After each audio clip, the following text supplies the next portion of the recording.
शहर के जाने माने रईस हीराचंद और उनकी पत्नी सुजाता की चमचमाती महंगी कार बंगाल की एक पुरानी बस्ती की सुनसान गली में एक बेरौनक से पुराने मकान के बाहर आकर रुकती है।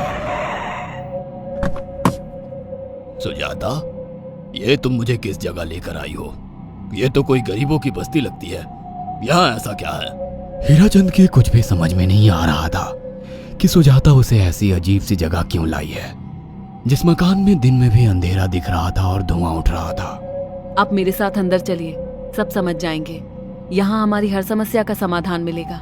सुजाता और हीराचंद आशंकित कदमों से उस मकान में दाखिल होते हैं। तभी उन्हें किसी महिला की बाहरी आवाज सुनाई पड़ती है, चले आओ, चले आओ। हीराचंद ने देखा कि उस मकान के अंदर अंधेरा था।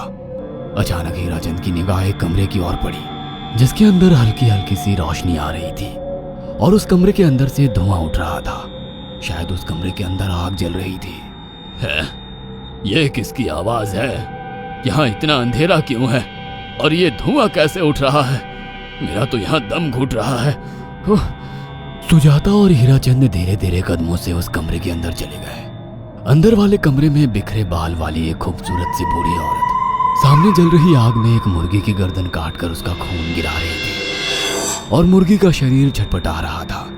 ये देखकर सुजाता को उबकाई आने लगी। हीराचंद ने सुजाता की ओर देखकर कहा, तुम ही मुझे यहाँ लेकर आई हो और खुद ही घबरा रही हो।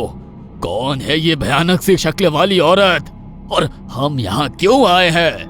अचानक उस औरत ने एक झटके में मुर्गे की गर्दन धड़ से अलग कर दी। ये देखकर सुजाता के मुंह से चीख निकल गई और सेठ हीराचंद भी सहम गया।